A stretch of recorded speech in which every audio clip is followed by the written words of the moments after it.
Presents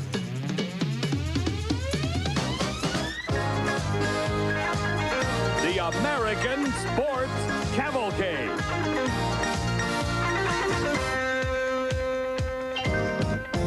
A panorama of speed, color, drama, and excitement.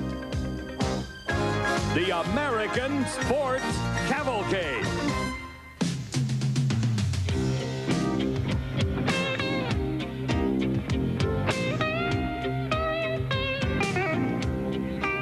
Memphis, Tennessee is one of America's most livable cities. A picturesque skyline. Higher education of Memphis State and Rhodes College. Dogwoods in bloom this time of year. Beale Street, the home of the blues. And there's no lack of motorsports excitement, not with the multi-purpose Memphis Motorsports Park.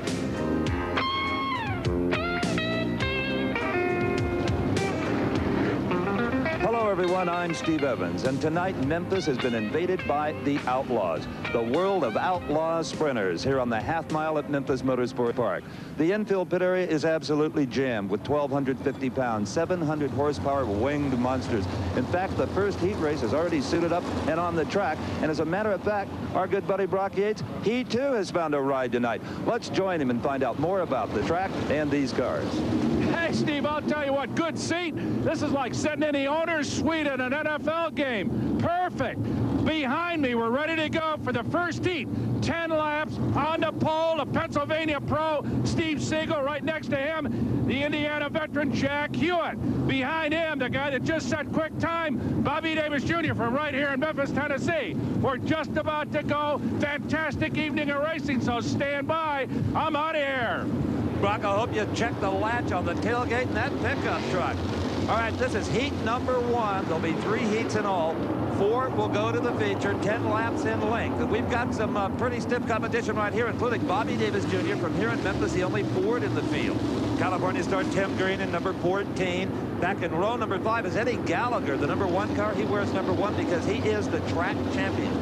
And the goal of all these drivers, of course, is to win the heat. But what they must do, if they're to bypass the B main of the consolation and go directly to the A main, is be in the top 4 when that checkered flag falls. The pace car is exiting the racetrack, and Brock Yates here is heat number 1. It could be a dandy.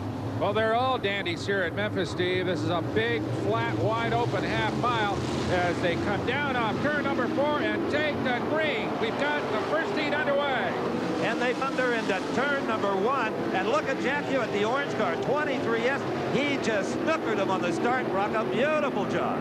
Well, both he and Bobby Davis Jr. in the blue number 10 jumped by Steve Siegel in that white number 2S. Jack Hewitt out of Ohio, but a veteran of the USAC circuits up in Indiana. A strong runner on both the half and full miles with these open-wheel race cars. Right behind him, Bobby Davis Jr. and the only Ford in the field, Steve, falling back a little bit after they jumped by Siegel. There is Tim Green from Sacramento, California, in the other orange automobile, the orange 14, who has now gotten by Siegel into 3rd place. So Siegel, having started on the pole, simply cannot hold off Hewitt, Bobby Davis Jr., and Jim Green as we watch Hewitt slide through turns 3 and 4, while Davis charges after him. We talked about how important a 4th place finish can be. Well, Steve Siegel in the number 2 S car started on the pole, but has fallen back to 4th and may lose that position to number 8, Craig Keel. Here comes Keel in the red number 8, down low, down the back straightaway, and he does. He moves by into 4th. So Siegel has just not been able to hook up tonight so far as he falls back steadily. Keel moves away from him. Up ahead, you can just see Tim Green in the orange number 14. There's your leader, Jack Hewitt, still being dogged, 119 miles an hour. Then look at this, Bobby Davis Jr. in the Ford moves underneath him, almost took him coming off turn 4. Couldn't make it hold as Jack Hewitt takes the high side. There is Bobby Davis Jr. sticking down low in that low group right on the fence, but it doesn't look as if it's quite quick enough down there, Steve. Boy, this battle has got the fans on their feet. Bobby Davis Jr. goes low. He's from Memphis with a Ford car versus an out-of-stater outlaw with a Chevrolet-powered vehicle. All the ingredients are here for real enjoyment of this kind of dirt track action. Look at Bobby Davis Jr. saw on that wheel. Hewitt has a lot of years, though. He's brilliant. He's very, very good. And Bobby Davis Jr., of course, one of the real stars on the Outlaw circuit. So these two guys going at it. Jack Hewitt, look at that. Bobby Davis Jr. just took a sharp left turn to try to get underneath him on that low side. Will he make it work? Not quite, but he's got the inside line. If Jack Hewitt got the long way around, Jack Hewitt holds him off. Beautiful drive by Hewitt. And now he's opened up about a 5-car length lead. For a moment there, it looked as if Bobby Davis Jr. had the right line and he was going to take him away for first, but not so. Jack Hewitt holds on. Well, Hewitt appears to have the superior handling car. Look at him right there. He just hangs that driving right rear tire right on the edge of what they call the cushion and gets the drive out of those corners there on the last lap. Bobby Davis Jr. needs for Jack Hewitt's wing to blow off or motor to blow out if he's going to catch him now. Here comes Hewitt down the back straightaway. 2 more corners left on his way to victory here in the first heat at Memphis. Sideways off turn 4 and a checkered flag. Jack Hewitt out of Troy, Ohio takes a victory over the local favorite Bobby Davis Jr. And in that critical 4th place transfer spot to the A main is Craig Keel.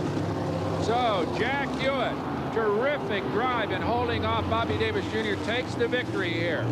And a particularly sweet one it is because last night at Memphis he had a tough time.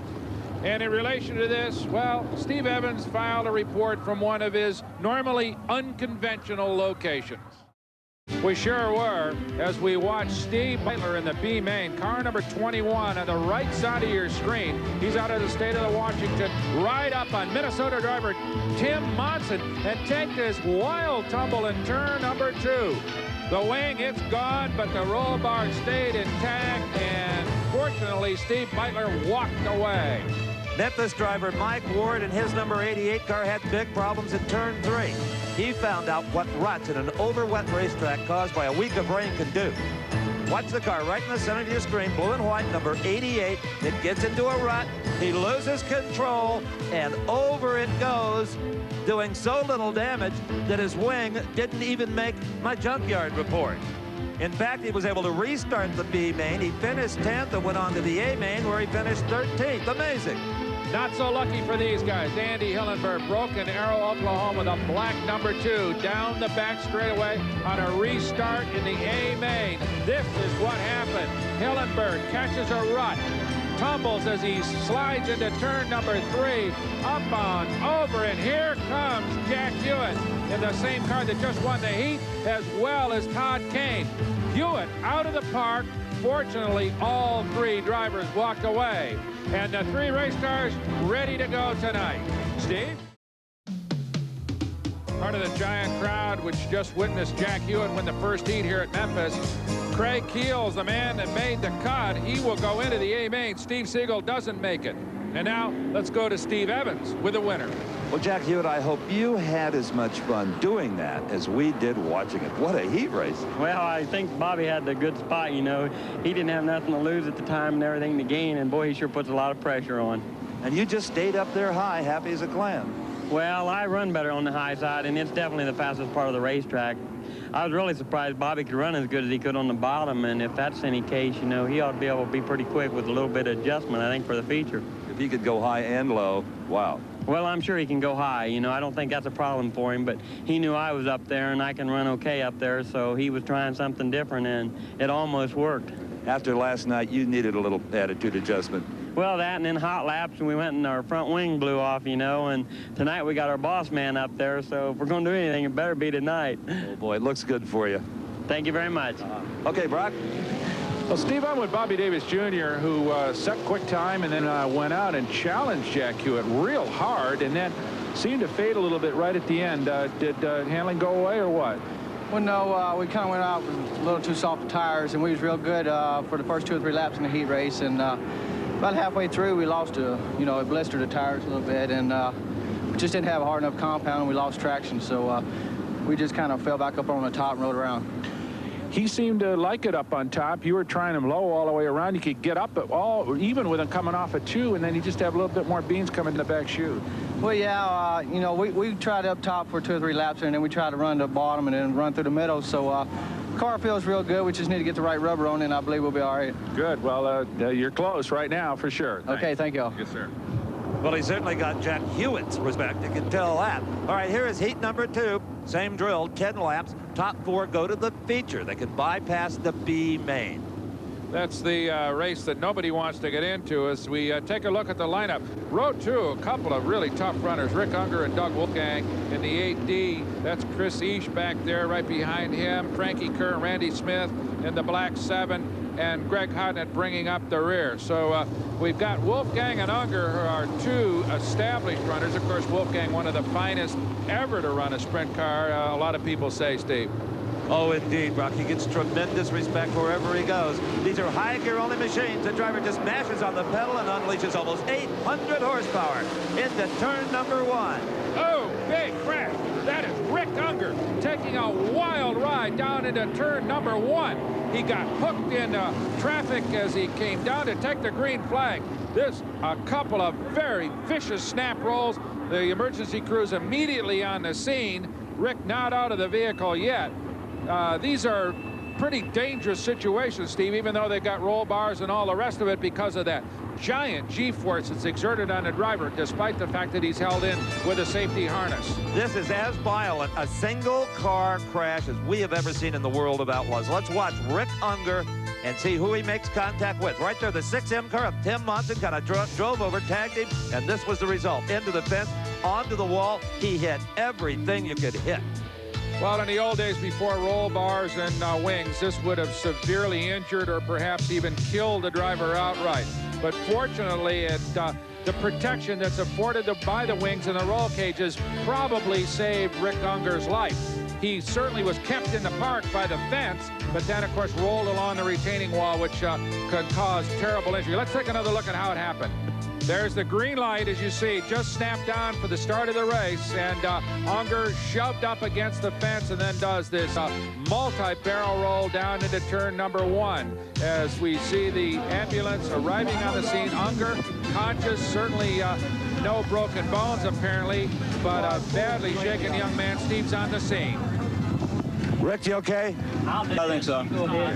He's all right. They're going to check him out. He asked not to have to go in the ambulance. That's the pride of the Outlaw drivers, but obviously this is the smart thing to do.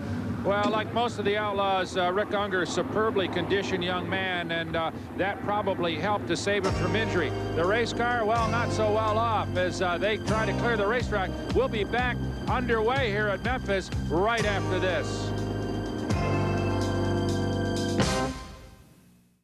Never did start, really. It only went a few feet before Rick Unger got into the fence. Fortunately, he's all right, but the field now reduced by 1 car will come down to take the start one more time. On the pole, Tim Monson, right next to him, the New Mexico driver Johnny Herrera, and right behind him, Doug, the Wolfgang. Green is out, Steve. And there's no better starter than Doug Wolfgang, but take a look at this. It is Johnny Herrera, first into turn 1 and first out of turn 2. Well, Johnny Herrera does take it down the back straight, but look at the 8D of Doug Wolfgang. He, too, is blasted by to move into the 2nd spot. So Chris Eash up into 3rd. So we've got Herrera, Wolfgang, Eash at the end of the 1st lap. The 6M car of Tim Monson has started on the pole, is falling back. Behind him, the red 56 car of Danny Smith, now being challenged by Frankie Kerr in the orange 77 as they head down into turn number 3. And Kerr takes over that 5th spot, Steve. And he's not done yet, I don't believe, Brock. He is on the march, 77. Frankie Kerr, look at this, inside on Monson. Now he's got the 4th position, and if he can hang on to it, an automatic transfer to the main event. Oh, look at that, 115 miles an hour as Herrera and Wolfgang go at it, and there is Wolfgang down low and moving into the lead. So Doug, Wolfgang, Sioux Falls, South Dakota takes the lead as they both ride high off turn number 2. For 5th position, it's a 6M car. Tim Monson, he continues to slide back. Randy Smith may be the next person to inherit a spot coming in the number 7 car. Don't forget, only 4 automobiles will transfer to the main event. Everybody else go to the consolation or B main. That is the black 7 of Randy Smith trying to run down Monson in the 6M. As the field is kind of spread out here over this big, wide-open half-mile racetrack. That is the race for second right there. Chris East, the 17E. 5M, Johnny Herrera, final lap. Chris East trying to move in on Herrera. There they go. They both found a high groove to their satisfaction here, Steve. This racetrack is opening up. That's right. It's starting to hold a lot more rubber. And there is number 80, Doug Wolfgang, for the win in heat number 2. Johnny Herrera in the 5M car takes second. And in the 3rd spot is Chris East. Terrific racing as Doug Wolfgang kind of cools off the alcohol-burning motor. And not only did he win this heat, not only will he go to the A main, he used those 10 laps to learn an awful lot about this big half-mile racetrack. Even now, you can bet he's expecting that racetrack. You know, right now, let's go to Brock Yates, who's with a young man that everybody here is concerned about. Steve, I'm with Rick Unger, who's done such a good job in 4A and was running strong, and then all of a sudden it just came apart right after the green. What happened, Rick? I don't really know, to tell you the truth. I tried to go. Felt like we could go around the guy on the outside getting into one there. I forget what car it was, 6M or something. Yeah. Apparently I just misjudged or yeah, something. I don't really know what happened, to tell you the truth. I just got over his wheel somehow. Well, that's the most dangerous part of sprint car racing, when you get pinched up against the fence. In the old days, of course, without the cages and the wings, that's when you could really get hurt. But thank God we got those safety devices that help you to walk away. Yeah, that's all very important. I don't like racing too much without a wing. You feel okay? You get just a basically little. You took a couple of real hard flips. I always close my eyes when I know it's getting ready to happen. So it felt like it was hitting pretty hard. In a case like that, you just think, oh God, just please stop. You know? Yeah, exactly. Well, we're sure glad you're okay, and we'll look forward to seeing you again down the trail. Okay, thank you. Thank you, Rick. Well, I'm glad to see I have something in common with one of the Outlaws. I always shut my eyes when anything bad is going to happen. Doug Wolfgang goes to the main event, and he takes along with him Johnny Herrera, Chris Each, and Frankie Kerr. Stay with us. We'll be back with heat number 3 here at the Skoal Tennessee Clash.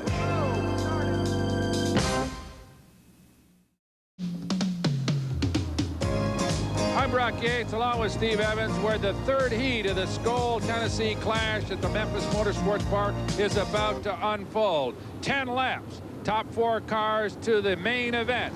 Interesting part of this field is that 4 of these drivers were involved in some of the big crashes that we experienced last night here in this wild half mile. Although their cars have been repaired and they are apparently ready to go. Those repaired automobiles include Andy Hillenberg's beautiful number 2. Considering the rigorous tour the Outlaws make and all the dust and dirt and mud involved, how on earth does Andy Hillenberg and his crew keep the black number 2 car so immaculate? Well, the truth of the matter is, with this particular car, the only dust it's ever going to gather is probably in a shopping mall or on display at a veterans hospital, wherever the promoters would like to use the machine to spread the good word about the World Outlaws racing. Now, the chassis itself is all brand new. The motor, you see, is a dummy. There's no rods, pistons, or crank in it. Why tie up good, valuable parts? And there's no clutch in the car. But things are chromed on this machine that are not chromed on the actual racing vehicle. But should Andy ever get upside down on a Friday night, the mall better open early, because his crew is going to be down there banging on the door wanting this as a backup car. Okay, they're ready, and Hillenberg is using the car that he wrecked last night, fully repaired, not the show car, Steve Evans. These have to be the most durable race cars in all of motorsports, and as we've already seen in some crashes, it's a darn good thing. Not only can they come back after a crash, the driver is still able to drive. As we watch Danny Lasowski in car number 5 and Tommy Estes Jr. in the 97 take chief starter Richard Bailey's green flag and sail down into turn number 2 side by side. That's Lasowski grabbing the lead as they head into turn 3, but right on his tail, Tommy Estes Jr. And this racetrack has a much wider groove than we saw in our... Oh, and Andy Hillenberg has a problem. Andy Hillenberg has pulled off up onto the cushion and is out of this race, and the caution flags are flying. Interestingly enough, Andy Hillenberg, Broken Arrow, Oklahoma, has pulled up onto the high side of the racetrack. Usually if you have an engine problem, you break a drivetrain, you go down low. Now there is Bobby Watson, Director of Competition for the World of Outlaws, here to see just exactly what the problem is. While we're down here, let's go to Brock Yates with the winner of the previous heat, Doug Wolfgate. Well, Doug, I know a race driver is always looking for the perfect setup, but it looked like maybe you're somewhere in the high 90 percentile based on that performance. Pretty close, but that's only the heat, and the track conditions will change quite a bit, and plus heats are only, what, 10 laps, and the feature's 3 times longer, so we'll just have to see how smart I am the rest of the night. So far, so good, though, huh? Yeah, we're all right now. Good, very good. Congratulations. Thanks. And now let's go to Steve Evans with the second place finisher in that heat. Thank you, Brock. I'm with Johnny Herrera, who started second and finished second. Johnny, tell me, how flat out can you drive the Memphis track tonight? Well, you can drive pretty much flat out, but you got to ease off throttle a bit, get in the corners, but it's pretty much all flat out. You know, on a sprinter these days, where, how, and when do you use the brakes? Well, it's using quite often, quite more than people think you do. I mean, you use them kind of to set the car and get it in the corner and to move the car around when you're in traffic. Do you ever use the brakes when you're still on the throttle? Oh, yeah, use that quite a bit. It kind of keeps the car, the chassis loaded, and which in return hopefully makes you faster at times. You were pretty quick in the heat race. Good luck next time around. Oh, thank you. In the pit area, meantime, just down the way from Johnny Herrera, we have found out that Andy Hillenberg has cut his eye. A rock or a piece of metal apparently penetrated the eye visor and caught him just above the eye. A lot of pain, but apparently no damage to the pupil or to the internal mechanisms of his eye, thank goodness. And while he'll be treated at the nearby hospital, apparently he's all right, but obviously finished for the night. So a bad weekend really for Andy Hillenberg, Steve. A big crash last night and then an eye injury tonight. Oh yeah, they don't get much worse than that. But now it's time to go racing again here at heat number 3. The green is out and thundering as he did before into turn number 1, and out into is the number 5, the white car of Danny Lasowski. And right behind him, there is a battle for second between the 7 car of Joe Garrity and the 97 of Tommy Estes Jr. These two guys out of the Midwest circuit have run together a lot over the years, so they know what it's all about. But out front, Danny Lasowski is showing a lot of power. Indeed he is. Just ask Joe Garrity in the 7 TW car, who's running in the 6th spot. Tommy Estes Jr. in the 97 car in the 3rd spot. And what a race here for 5th. Ronnie Daniels has taken Steve Beitler. The 17 car has driven around the blue and white machine with authority. That'll make the local fans happy because Ronnie Daniels is a local driver. And here comes Todd Kane in the number 63 moving up to challenge Beitler. Remember, both those automobiles were involved in some pretty healthy crashes last night, but apparently their crews did a good job in getting them repaired, although Beitler doesn't seem to be hooked up as well as he would like to be. And the race for 3rd, 97 Tommy Estes Jr. in that 3rd spot. 88 Mike Ward. Boy, what a player. He came to race, didn't he? He is hot. He's tough, and he just keeps charging. And as you said earlier, Steve, that made one of the most wonderful crashes I think I've ever seen in that 88. A perfect little loop-the-loop with almost no damage. What'd you call it, an immaculate crash? As close as you can come.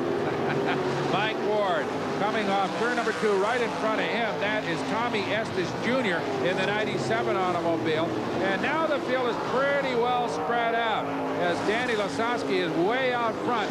Got green all the way around the racetrack. That is Tommy Estes Jr. Right behind him, Mike Ward down low, tucked up against the inside fence. Estes likes that high groove, and that race car seems to be working well up there. Well, we're headed for the white flag the next time past the stripe, and that means, of course, just 1 lap to go here in this 3rd and final heat with Danny Lasowski, so far anyway, completely in control. He has had more of a cushion in victory than anybody tonight. Here comes Tommy Estes Jr. down the back straightaway as Lasowski comes off turn 4 in that white number 5 to take the checkered flag. And Mike Ward in the 88 car drove a very smart, very cool race. He got that 4th transfer spot. That's what he wanted. Well, Danny Lasowski, he got it all. He transfers to the A-Bane and wins heat number 3. We'll be back to Memphis Motorsports Park.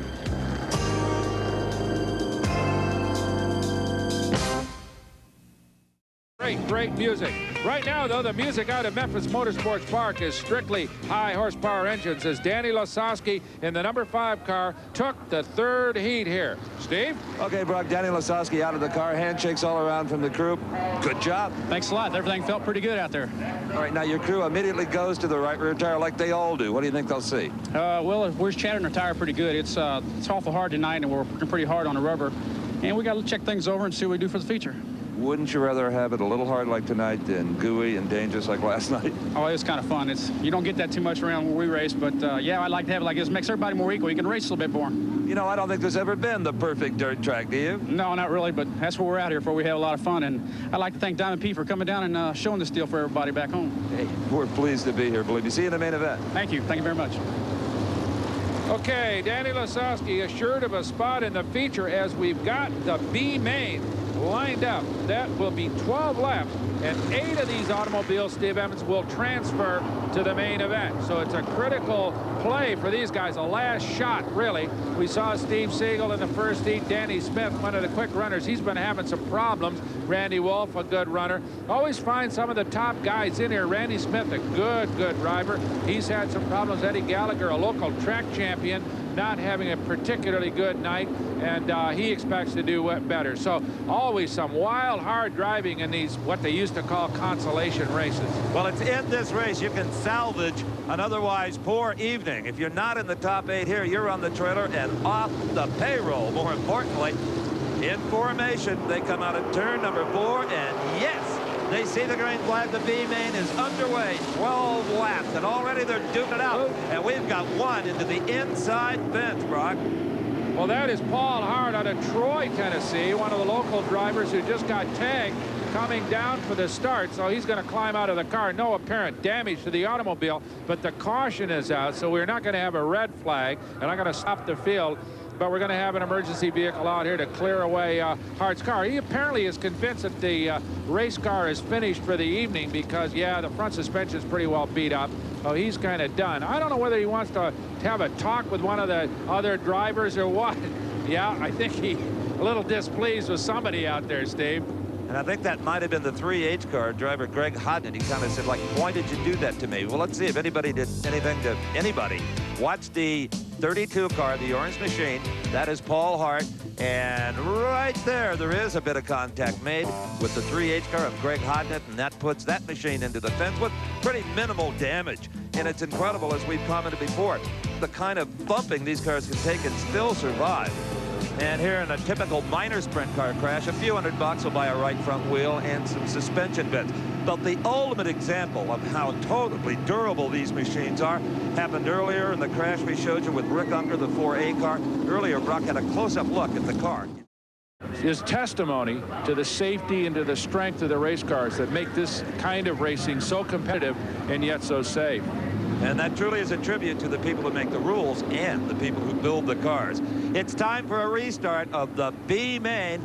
8 will go to the feature after 12 laps of racing. And here the Outlaws in a restart come into turn number 3, around into turn 4. Any time here they can get the green light and the green flag. They've got it, Brock. Ronnie Daniels into 17 brings him down on the outside. Lee Brewer Jr. dives underneath him into turn number 1, but Brewer can't make it work. Daniels takes the high side as Ronnie Daniels holds him down the back straightaway, but it was an interesting pass that Brewer made. Brewer tried and then slipped way up to the outside fence. And now he charges down the front straightaway, but look at this. Ronnie Daniels just opens it out. And for the 6th position, 6 in, Tim Monson, 5 will be Randy Wolf, 7 Randy Smith, all battling for that 6th spot. Randy Smith in that black 7 up high, down on the inside, the orange number 5W, Randy Wolf. So Randy and Randy go at it through turn number 3 and 4. Right in front of them, the 6th car of Tim Munson. And there's our leader, 17, Ronnie Daniels. If they allowed rear view mirrors, you'd see that he's got a pretty good cushion. Right now he does. There's 112 miles an hour as they head down into turn number 3. And we've got a change in the lead. A bobble by Daniels, and Lee Brewer Jr. slides underneath to take first place here in the B main. This track is getting a bit looser, and it bit 17 Ronnie Daniels, and Steve Siegel now in the third spot hopes that he too will find Daniels sliding high. I wonder if Daniels got a tire going down on him, Steve, because he's slowed up considerably, having a lot more trouble keeping that race car in the groove, as Siegel now in the white number 2 moves into challenge on the low side. So Ronnie Daniels working hard. There you can see Lee Brewer Jr. in the orange 32 still holding on to the first place, but now Siegel moves in almost nose to tail with him as they head off turn number 4, and Ronnie Daniels still holds that high groove as they head into traffic. Well, you know, all that black rubber on the racetrack tells you that it's eating tires. And look at Daniels. I think you're absolutely right. He would not be that high if he could bring it down. Oh, yeah, look at that. He bobbled and now slowed considerably as Steve Siegel takes over the second spot. Ronnie Daniels definitely having problems with that race car. As Siegel comes down the front straightaway, the starter signaling the cross flags halfway as we watch Siegel and Daniels still going at it. Daniels not giving up by any means, but having a lot of trouble keeping that car pointed straight down the back chute. As we watch Paul Hart in the pits, they are working on that race car, and Steve is with them. Well, Paul, the story of this weekend has been either you're out of trouble or in huge trouble. You're the only car that had medium-sized trouble, just a spin. Yeah, on the start down there, got a pretty good start. Boy, come down on me and caught my front end, wiped it out, spun me around 2 or 3 times, hit the wall, you know. Same old stuff, ruined the front end. Some ways you can count your blessings. Oh, yeah, it didn't go over, so we're all right. Thank you. Thank you. All right, Paul Hart, tough night for him, so he is finished for the weekend, as it turns out, as we go on with this struggle for second place between Siegel and Daniels. And look at this. Here is Daniels up high, and Siegel staying down low. That car definitely hooked up in a low groove a lot better. Ronnie Daniels are coming back at him real hard down the back chute, but he just can't quite seem to keep that car straight enough to get into the corners hard enough to pick up on Siegel. And while we've been watching that battle, slowly but surely here came the black number 7 car of Randy Smith, and he's about to get involved here at big time. Big time. He goes right by Ronnie Daniels and now gets way up high and begins to move into challenge Siegel. So suddenly Randy Smith moves into the third spot to become a player. We'll see whether he can get around Siegel for second. It appears that Lee Brewer Jr. has got first place locked up. There is the white flag. 1/2 mile left to complete this B feature. And Randy Smith makes his charge to see if he can advance one more spot. Well, Lee Brewer definitely had a superior automobile in the handling department, and there he gets his reward, the checkered flag. Steve Siegel, 2S White Machine, has got the second spot. Randy Smith in the 7 car has snuck in there for third. Terrific drive by Randy Smith. So Lee Brewer cooling down here at Memphis, winner of the B main, that 32U car. The crew will have a few minutes to get it ready for the big money race, the final event of the night, the A main coming up. Here's the final results from the B main. You can see Lee Brewer Jr., Siegel, Smith, Daniels, and Smith.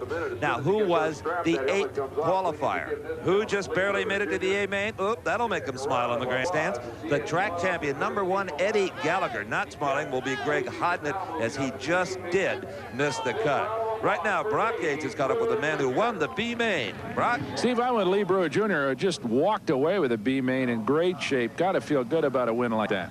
Well, I tell you, it's been a tough year for me, and the track tonight, it's really like the way we like this place. And, you know, I've got a new car that I'm driving for. The guy's Red Powell, and got a mechanic Opie, and it's all a whole new team. And so maybe things will get better. You're starting to feel good about the team, starting to feel good about the race car then, huh? Yeah, we've just all had to get to know each other and get to work together. And, you know, it seems like now things are clicking, so we're happy. Are you going to make any changes for the main event? Well, we're going to probably tighten it up just a little more, and hopefully for the best. Well, it looked like you were running a high groove and a little bit loose coming off before I was watching it, but otherwise the race car seemed to hook up pretty good. Yeah, the racetrack, it's definitely going to be up top. It's real slick coming off here, and the way it just pinches you off, and you know, we just have to add a little more left rear and try to make her straight. Well, hook her up. Nice job. Thanks, Lee. Thank you. Appreciate it. And now let's go to the man who had that race-long duel with Ronnie Daniels for second place, Steve Siegel. Well, thank you, Brock. Steve Siegel is out of the car. You tenaciously held on to that number 2 spot. Randy Smith was right there. I don't know if you knew it or not, but he looked like he had potential to get you. Yeah, I knew he was right there. He was actually running a better groove, you know, up top, and which forced me down to the inside. And I didn't really go too good there for a while, but then all of a sudden we got a lot of heat in the tire. It seemed like running down there, just keep scrubbing the speed off, and the tire got hot, and boy, she just started taking off and felt real good. So luckily we got in. You can only take that heat, though, to a certain point. Yeah, you can feel it. The tire starts shaking and everything. So, oh, man, we got to get off of this thing, you know, and try and get the car straight, you know, and try to just keep it as cool as you can. Okay, good job. Thank you. Okay, let's go to Brock with third. Well, Steve, I'm with Randy Smith, who, given a few more laps, just might have run everybody down. You really got hooked up near the end. Well, it's about time. We've been struggling all night. It looked as if you just were getting stronger and stronger. Well, it took me a couple laps to get used to the car. Tommy Sanders changed it a bunch just for that, and I was a little leery of it. Oh, Tommy Sanders knows how to change them for the better normally. I think he does. So you're feeling good for the main now, huh? Well, I wish we were starting a little further up. Yeah. Well, in any case, it must be nice to come off the racetrack knowing that the race car is hooked up and running well. Oh, I'm sure we'll pass a few of them. Good. Nice job. Thanks, Randy. Thank you. Sure. Well, Randy Smith's crew will have a few minutes to get ready for the A main. The crew for last night's winner in the 48 car, Jack Howden's they've had 24 hours. That's a big incentive to win on that preliminary night, to be able to sit out until the A main, the night the Outlaws try to break the bank. Brock and I will be right back with the biggest and richest race of the evening. Stay with us in Memphis.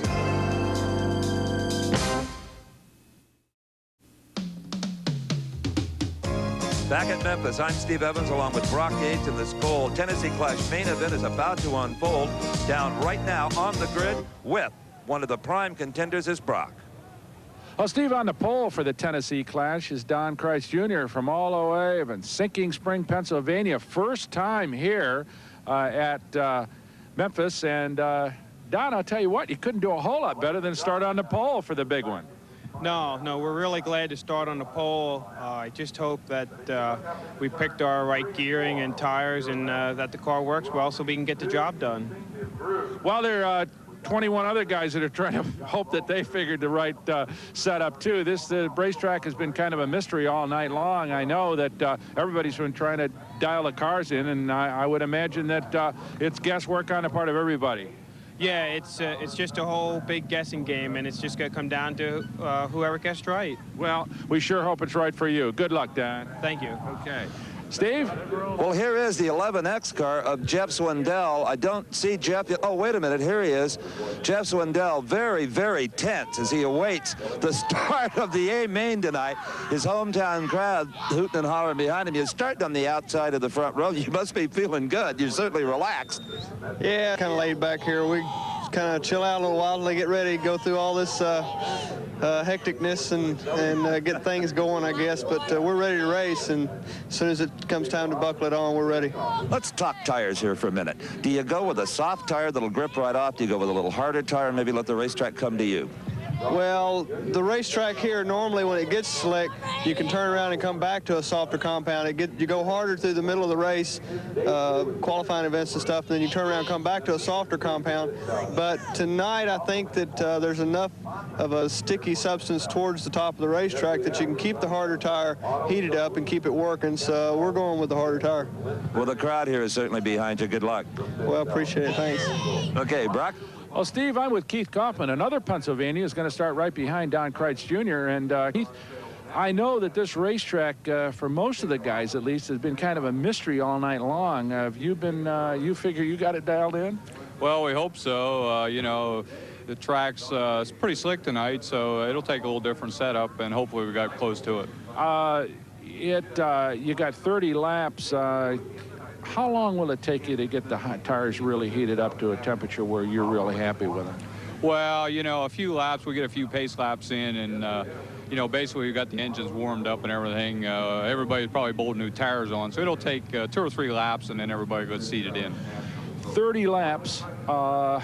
Have you got, what kind of opportunities you have under caution and everything before the tires will start to go away on you with the compound you've got? Well, hopefully they won't. You know, hopefully we made the right decision and put the right tire on, so I'm not looking. You're looking for 30 laps of hard running. Okay. Right. Good luck, Keith. Okay, thank you. Keith Kaufman. Steve?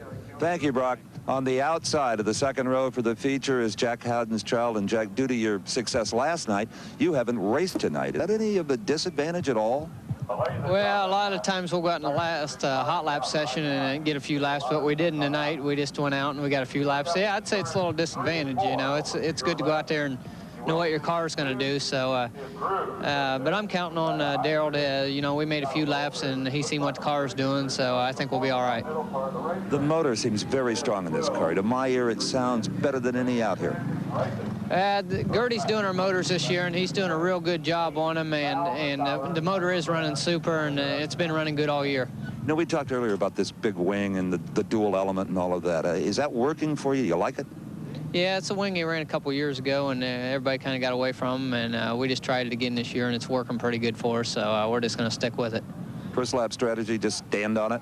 Well, we're just going to, you know, it's right up against cushion tonight, so, and you got to be pretty smooth up there, so we're just going to try and keep up for most of the race, and hopefully the car will be good enough we can win the race to the end. Good luck to you and have a safe ride. Thanks a lot. Okay, Brock. Well, Steve, starting on the inside of the third row, that's pole position. Actually, the man who set quick time, but don't forget in the Outlaws, they tend to reverse things. Bobby Davis Jr. from right here in Memphis, whose knowledge of this racetrack, I would imagine, is second to none, and I'm sure you're hoping that you guessed right with a combination, Bobby. Well, that's true. We just hope we got the right set of tires on, and you know, there's two compounds that's going fast tonight, and we just hope we took the right one. I tell you what, I guess that's what makes sprint car racing so fascinating, is it really is a game of guesswork in a lot of ways. No matter how much knowledge you have, even guys like yourself still aren't really sure of the right setup. Well, that's right. You know, it is a guessing game, and I mean, tonight we almost just flipped a coin to go with which compound to go with, and you know, we'll just know about 5 laps into the race if we went with the right one.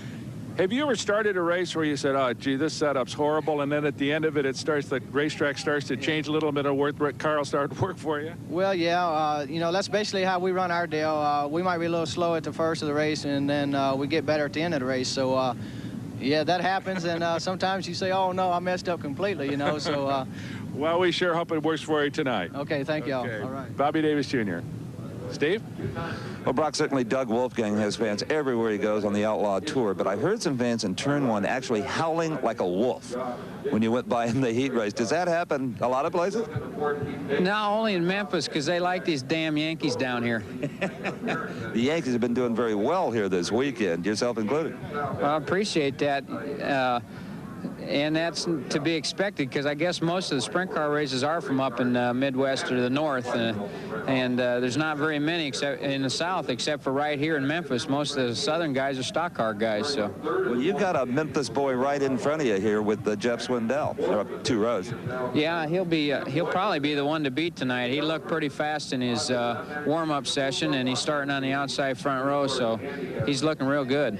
You're a driver who has a reputation of liking to go fast and not at all afraid to go high on most racetracks. What about this one?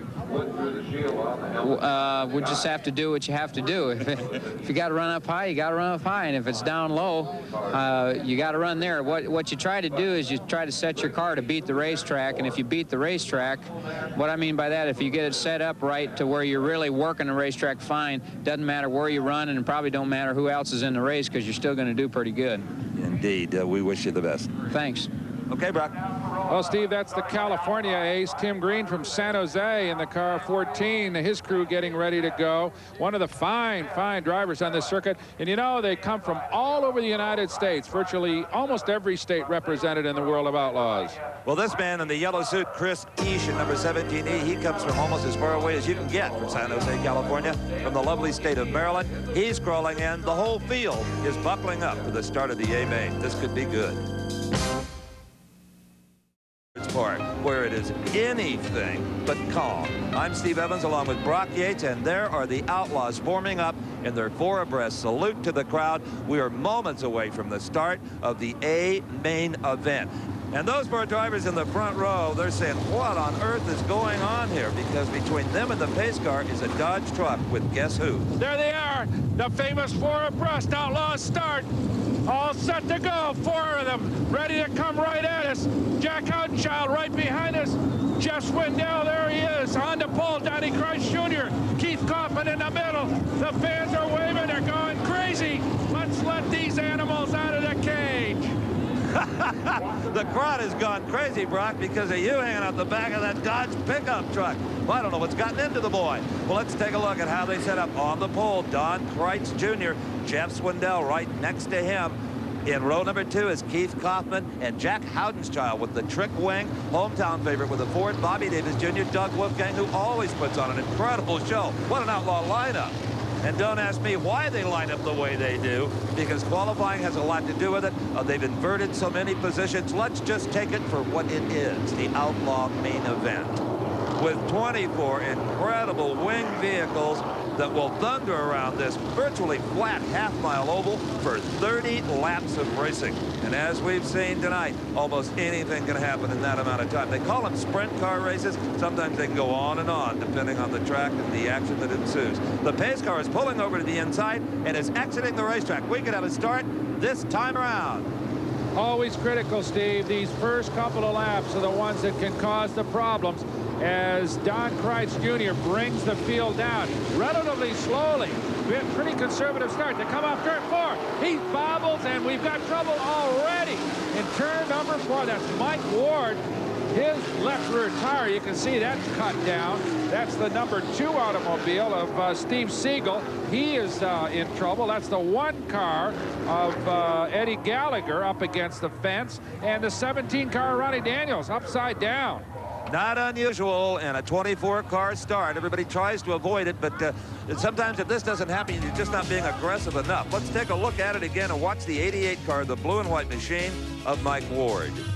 Now, it may be that this very slow start, notice Don Kreitz Jr. bobbles on the pole, and Jeff Swindell jumps right out to a lead. It was a very kind of easy non-outlaw start, and you see the trouble begin right in the middle there. There's the 88 of Mike Ward, the 7 car of Randy Smith already sideways, and then the trouble begins as the 17 car to Ronnie Daniels come right at our camera, and he bounces off the fence. He's the one that appears to have sustained the most damage. Mike Ward, boy, he's always in it. We've had just more incidents with Mike, and most of them not his fault.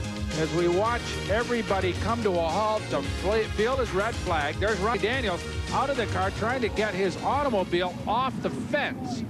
And Steve Evans has made his way up to turn 4 to the scene. Well, as you can see here, the 17 car is up against the fence, and the challenge right now is to figure out how to get it out of here without doing any more damage than is already done. Driver Ronnie Daniels is already out of the car. He's fine. There really wasn't that high a speed involved. Ronnie right now more concerned with his race car than he is anything else, and getting this show back underway. Now, this car may be fit to run, depending on how much time they have, and that really is his concern. Ronnie, you think she might run again? Yeah, I think we can make it work. I don't know if you could hear him. He said, I don't think it'll need any major work. So that's a story down here. These guys are really confident they can get this car back into the race. And Daniels is not an isolated case. Another driver who wants to make the restart is the 88 car and Mike Ward. And his damage appears to be concentrated right there on the left side in the rear. Brock Yates is there. Mike Ward, tell me what happened. I know you got into it. Everybody just got sideways and you couldn't avoid it. Everybody just started bunching up together and start piling on top of each other, then bumping from the rear. It's just one of those deals, huh? In the middle of the pack deals. Did you hurt the car bad enough so you can restart it, or it looks like just her left rear's hurt? Left rear, the pitman arms broke. I think we can get it back together, though. Well, we hope so. Thank you. All right, the entire turn 4 area of the racetrack is mobbed with crewmen as they try to work on the race car. This is Ronnie Daniels' crew trying to get their car back on its wheels. Well, as you can see, they are very tenderly, literally hand carrying the 17 car off of the fence under the direction of Ronnie Daniels, the driver himself. And from what we can see here, it definitely needs a new left rear wheel and tire.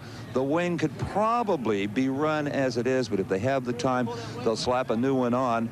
And other than a few bent Nerf bars, this car may again live to race tonight. You know, it's really interesting talking to these guys like Mike and like Ronnie and Rick Unger earlier after that horrifying crash. They're so calm and cool and even polite to us, and our crews are an amazing bunch of motorsports athletes. All right, let's check on the third member of that crash, Steve Siegel. Brock's there. Steve Siegel, can you get it back together, you think, or not? Yeah, we got it almost done now. We just got to put a tie rod on it and front wing, and then we should be all right. These horses are tough, aren't they? Oh, man, I guess so. You just got in and nothing you could do, right? Yeah, we got in. I got hooked on somebody's front bumper, and it just kind of drug me through it, so not much you can do. You just tore this radius arm loose? Broke it in half, and we had another one. The guy come running out and put it on, so try and go again. Instant pit stop. Well, I'm glad you're okay. Good luck, Steve. Thank you very much. Okay.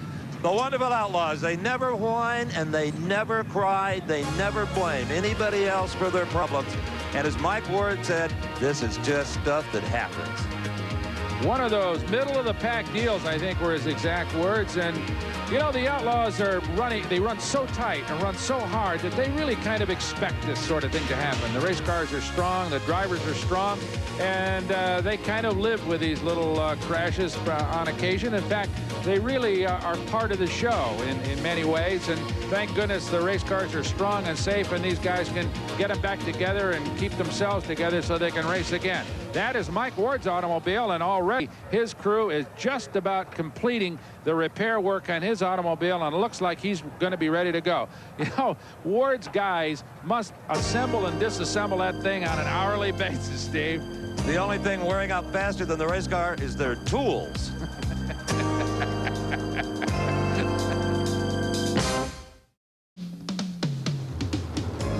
I'm Brock Yates along with Steve Evans, and the field back underway for the most part after that brief flurry that launched the A main here at the Skull, Tennessee Clash at Memphis Motorsport Park. Everybody that is accepting Ronnie Daniels in the white number 17. Remember, he ended up halfway against the fence, almost upside down with some car damage, but he was pushed back into the pit area. The crew worked hard to repair the suspension damage, and now a push truck launches him too. So the final and 24th automobile is underway and ready to start. They're formed up 2 by 2, set to go. You know, earlier we said that little crashes like this are part of the World of Outlaws experience. It's a unique lifestyle involving almost a year straight on the road. Earlier, Steve had a look at one of the more pleasant diversions. Right now, lined up, ready for the restart of the Skull, Tennessee Clash. On the pole, Don Kreitz Jr. on the outside. The local favorite, Jeff Swindell. The green is out, and here they come. And it is Don Kreitz Jr., the blue and white car.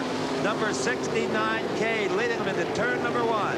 And so far, a good clean start, but trouble right off the bat for Ronnie Daniels. A disappointment. Couldn't get the car fixed, and he's apparently headed for the pits. Well, they are banging on each other up front. There is Keith Coffin on the inside, taking third place away from Jack Houdenchild. Out front is Don Kreitz Jr., 69K. And how about the earner, Jeff Swindell?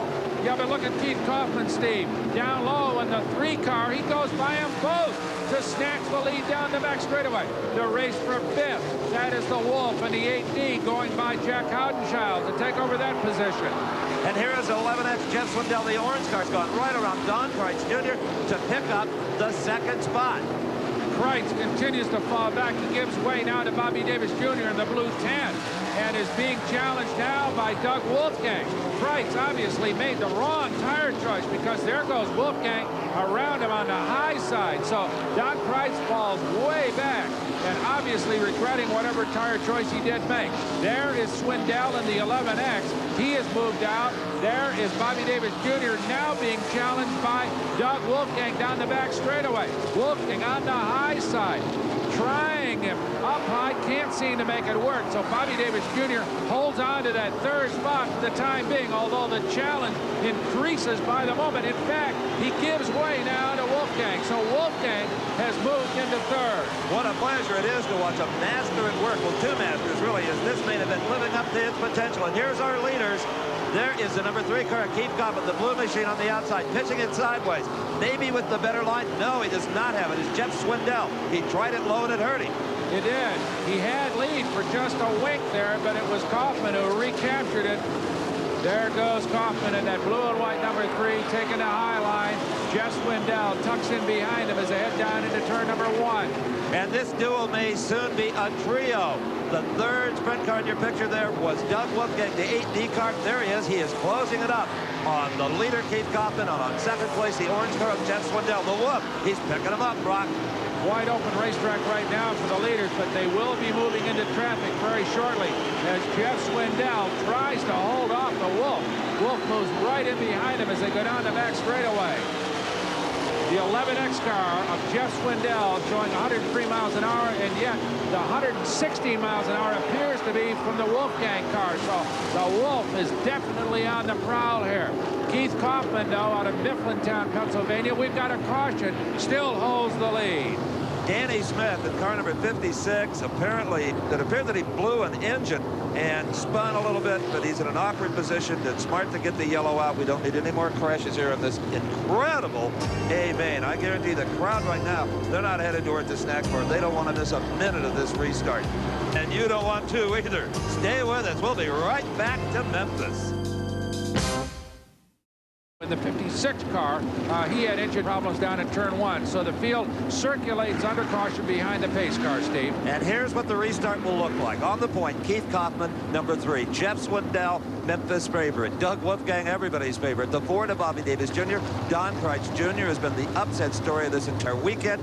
Keel, Hewitt, Lasowski, Howden, Child, and Eash. Any of that top 10 could conceivably win this A main event. The caution we're under right now was caused by the driver of number 56. Brock is down there with him.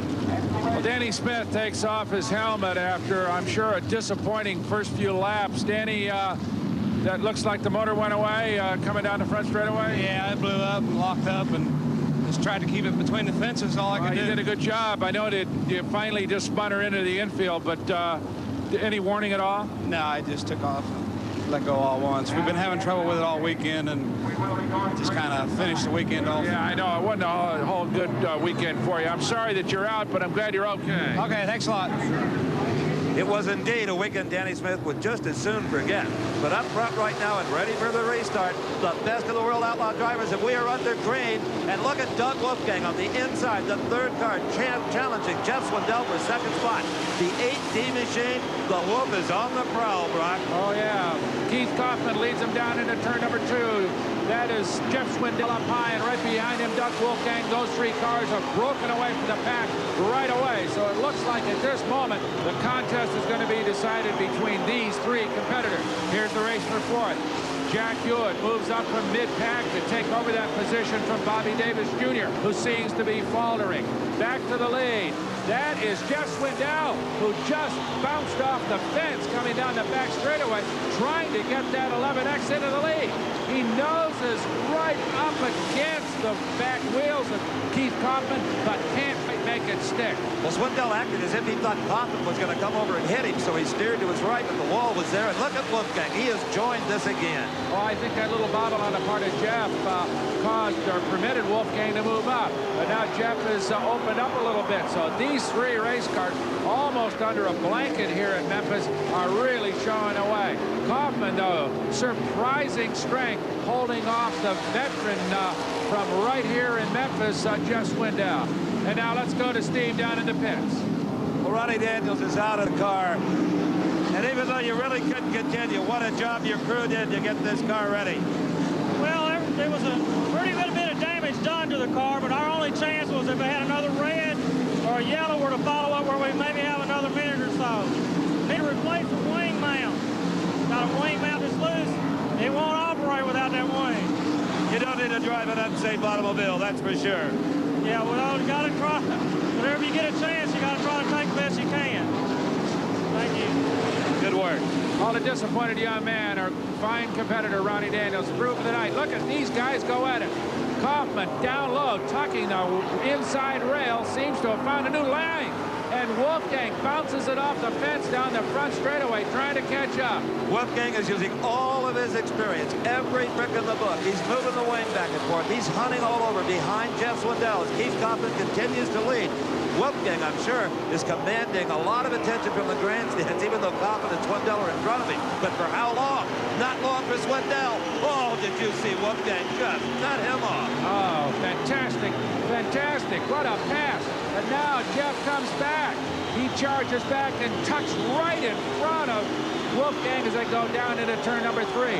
But Wolfgang gets it back again. These 2 guys going at it, and now the Wolf has moved out considerably. You notice, Steve, he used the low line for 2 or 3 laps. Now he's up on top again. And Jeff has gone down low, but they both are moving in on Kaufman. Here comes Swindell again. Inches apart at well over 100 miles an hour on a very slick, tricky racetrack. You can see Swindell just skating all over it as if he was on ice. Look at Wolfgang up high now as Kaufman moves into slower traffic. This could be trouble for one of the other drivers. If they're balked for a moment, it could give the other the big advantage they've been looking for. Wolfgang's got the lead. He pushed right through the traffic to take it away from Keith Kaufman. Did a fantastic move. And there is a spin that'll bring out the yellow flag. Tim Munson spins in turn number 1. It'll slow things down and frankly give Keith Kaufman another shot at the Wolf. You remember in our poll interview, Don Trice Jr. says the man who wins this race will be the man who handles traffic the best. He could be a prophet. We'll be back to Memphis for the restart right after this. What a race. 2 laps remain out of this 30-lap Skull Tennessee clash, and it appears that Doug Wolfgang has blown by everybody. He's put about a 10-car length lead on his 2 main rivals, Keith Kaufman and Jeff Swindell. Lapping traffic now. That's Chris East, Tommy Estes Jr., Craig Keel, who ran well, but hardly well enough to stay up with this man. Here is the last lap for Doug Wolfgang with a sizable lead. It's almost as if he laid back until traffic became a factor, until he had some pawns to work with. As soon as he did, what a masterful driving job he showed us. The number 8D car wins the Skull Tennessee class in convincing and fun fashion. Beautiful drive by one of the finest of all time as we watch Doug Wolfgang take the lead right here in a masterful pass. On the right side of your screen, down low, he slips underneath the 3-car of Keith Kaufman and just keeps on going. A brief moment there when Tim Monson spun in front of him, but he avoided that trouble and went on to an easy victory. He started well back in the field. There you see the Monson spin that brought out the caution, but it meant nothing in the end as far as the overall results are concerned. Interesting part, in the later laps, Swindell faltered and Hewitt and Bobby Davis Jr. passed him into the 3rd and 4th spots. Jack Houtenchild in 6th, a bit of a surprise. We expected him to be more competitive. Craig Keel rounds out the top 10. And now let's talk to the winner. What a spectacular drive by Doug Wolfgang. You can hear the crowd in the background. They appreciated it every bit as much as we did. Doug coming over to look at that right rear tire. Boy, everyone possessed with a right rear tire, even if they win an A main. Great drive, my friend. Wonderful. Thanks. Thank you. We actually at 8 laps, I thought we were kind of loose, but and we were thinking on that red there to put soft tires on it, but we said, nah, maybe we just didn't get enough time. It's a good thing we didn't, because the tires started to grip and actually burned down pretty good, even the hard ones. So if we had put soft ones on, we wouldn't have won. At about 20 laps, the track in turns 1 and 2 was so slick, the cars were almost coming to a stop visually. Yeah, it was real slick over there, especially from the middle out. Yep.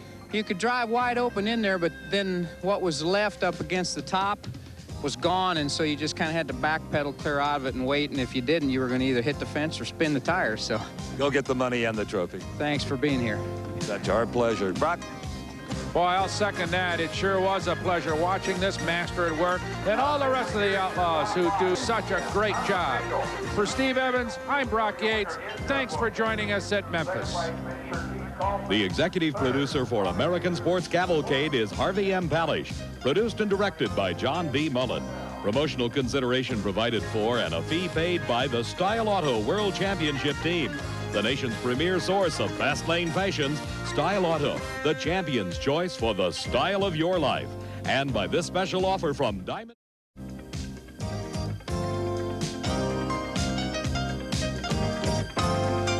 The American Sports Cavalcade is a presentation of Diamond P Sports.